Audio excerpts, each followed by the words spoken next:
Hello and welcome back to DCS Debrief, now part of the Air Warfare Group. I'm very excited to have been invited to join the team here, and my first task is to complete the BFM series that has been in progress since early 2020. So without further ado, let's get into Defensive BFM. Just a reminder then, I'm not a fighter pilot.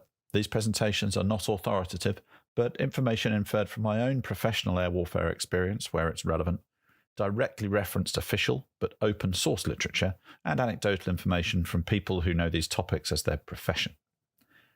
It's presented for critique and to add to the overall body of information on the topic of air combat in simulation games like DCS World. Like many tactics, techniques and procedures, application differs in key areas between the game and real life, and as such these presentations are only relevant to the game. I hope you enjoy it.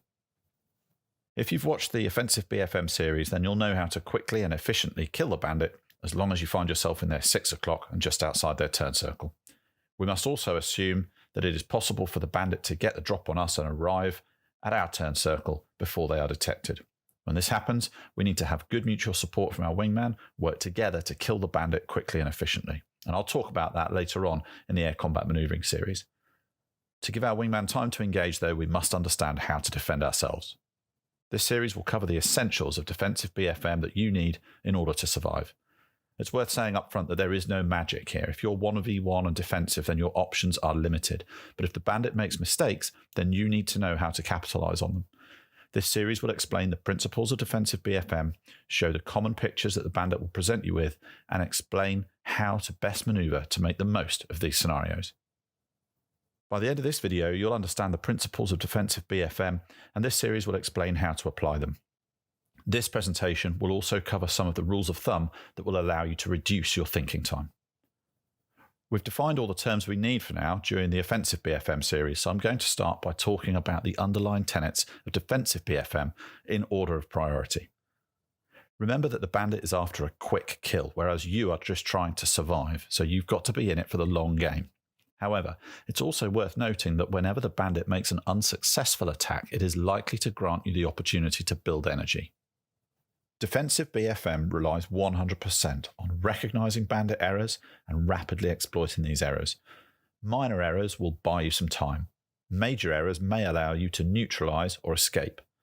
Only a fatal error from the bandit will allow you to gain the upper hand. Recognize that this is unlikely, even with an inexperienced bandit. With this in mind, the tenets that I apply to Defensive BFM are 1. Avoid the deck. Defensive fights go downhill fast, so avoiding flying into the ground is going to require a lot of attention once you're at the deck. 2. Stay tally. Without sight of the bandit, you can't react to their moves or defend yourself. I can't emphasize this enough. 3. Max perform your aircraft. Any easing of performance will give the bandit angles or energy, but there may be opportunities for you to build energy at some points, and I will talk about these as we go through. And these are simple tasks that may seem obvious, but it's easy to forget in the heat of a defensive fight. Most of your early errors will involve them in some way or another, so look out for them in your TAC view debriefs and practice. You will soon find yourself able to apply these tenets instinctively. More complex, though, are the correct responses to bandit maneuvers. In order to understand how to fly your own aircraft, it's necessary to understand the geometry problems and how the bandits' attempts to solve their problem will make them appear to you. Now, you already understand some offensive fundamentals, so you have a grasp of what problems and options the bandit has. This series will expand a little on the geometry, but mainly focus on how the bandits' attempts to fly good BFM will make their aircraft look from your cockpit. These pictures will provide you with a cue to conduct the appropriate defensive maneuver. And this series will go into some depth on this topic, but the rules of thumb are: firstly, if the bandit nose is coming on, increase your pull. Secondly, if you can't hold their nose off, then redefine the fight. And finally, it's better to miss an overshoot opportunity than take one that didn't exist in the first place. If in doubt, don't reverse.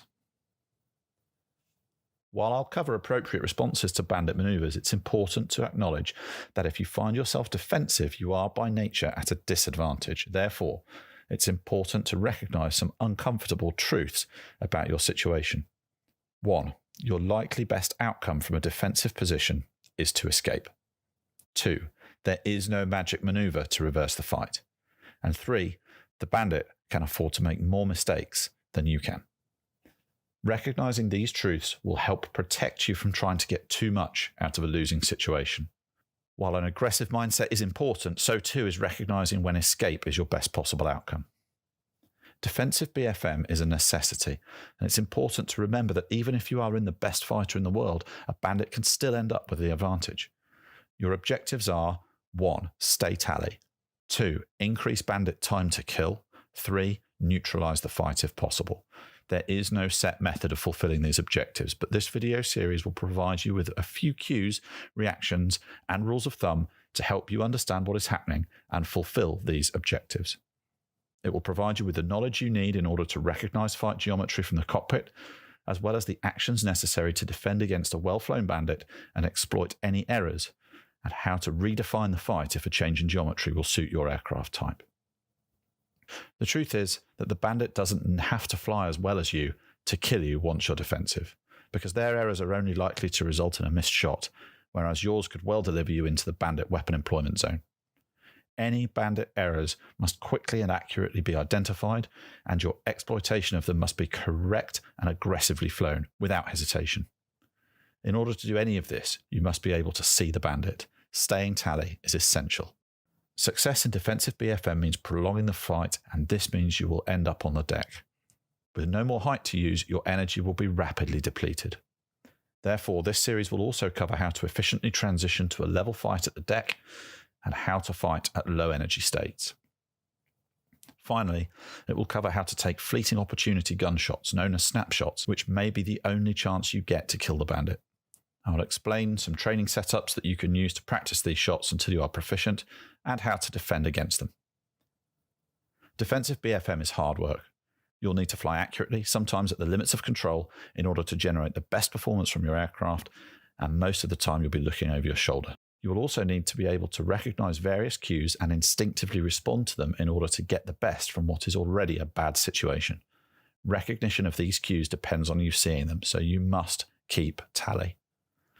Learning these cues and their implications will take time. Muscle memory, like Rome, isn't built in a day.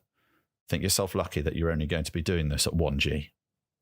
So if you need to, jump into DCS and refresh yourself on offensive BFM, and maybe look back over the offensive BFM series. Remember that now these are things that the bandit is going to be doing and thinking about. And I'll see you back here soon to talk about how the defensive fight starts and how to assess the bandit's first moves.